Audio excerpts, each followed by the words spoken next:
রাধে রাধে, জয় জগন্নাথ। আমরা এখন বৃন্দাবন দর্শন করতে করতে এখন এসে উপস্থিত হয়েছি নিধিবন রাজে, এবং নিধিবন রাজের ঠিক বাইরে আমরা এখন দাঁড়িয়ে আছি গেট নাম্বার 2-এ। আর এই দিক থেকে প্রবেশ পথ। চলো আস্তে আস্তে নিধিবন দর্শন করে নিই।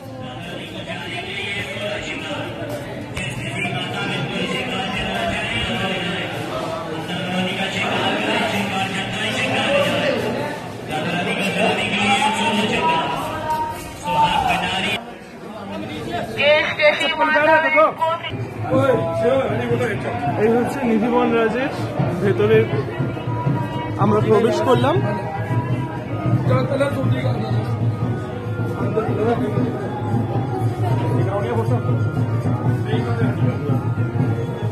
মূল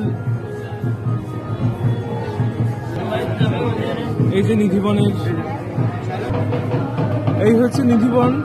এখন ঘিরে দেওয়া রয়েছে। আমরা এর আগে একবার এসেছিলাম, রজ অব্দি যেতে পেরেছিলাম, তবে এখন এইভাবে ঘিরে দেওয়া হয়েছে।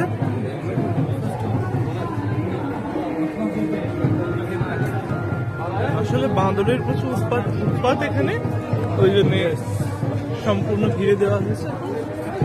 এবং যখন মশরুম হয়, এখানে প্রচুর ভিড় হয়, তখন যাতে মানুষের কষ্ট না হয় দর্শন করতে এসে, ওই জন্যে আর ওই ব্যবস্থা এখানে দেখো। এই যে নিধিবনের গাছ,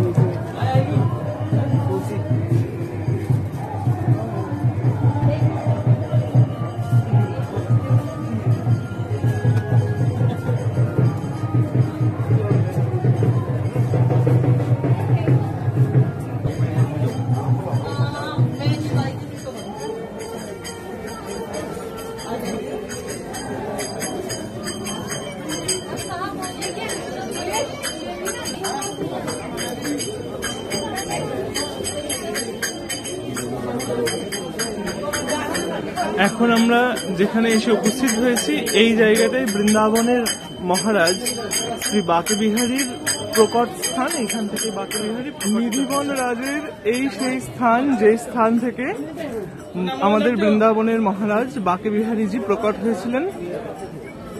এই যে এখানটায় সুন্দর করে বেদি করা রয়েছে, এবং এই যে সিংহাসন করা রয়েছে এখানটায়। ছবি তোলা ভীষণ কষ্টকর। এই যে মূল সিংহাসন, এই জায়গা থেকেই আমাদের বাকে বিহারীজি প্রকটিত হয়েছিলেন, এবং হরিদাস ঠাকুর এই জায়গা থেকে বাকে বিহারীকে প্রকট করেছিলেন। এবং প্রচুর ভিড় রয়েছে এখানে, প্রচুর ভিড়। এইটুকু আমাদের ঢুকতে 10 মিনিট সময় লেগেছে, এবং আরো এই যে পুরো নিধিবন বাকি রয়েছে, এবং আস্তে আস্তে নাচমহলের দিকে আমরা এগিয়ে যাব। এটা হচ্ছে রাধারানীর শ্রীজির শৃঙ্গার ঘর। এইখানেই সেই জায়গা, যে জায়গায় আজ প্রতিদিন যে এখানে শ্রীজির সেবা হয় এবং শ্রীজি যে এখানে শৃঙ্গার করেন, এই সেই ঘর। ওখানটায় ছবি তোলা বারণ ছিল, ওই জন্য ছবি তুলতে।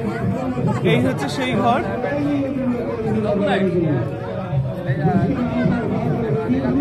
এবং নিধিবন সম্পর্কে যে কথাটি প্রচলিত আছে, যে আজও যে ভোগ রাখা থাকে, সেই ভোগ গোবিন্দ এসে সেবা করেন, শয্যা ঘেটে যায়।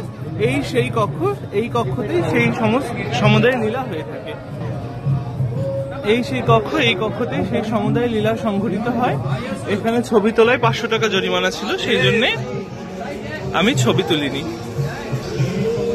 চলো।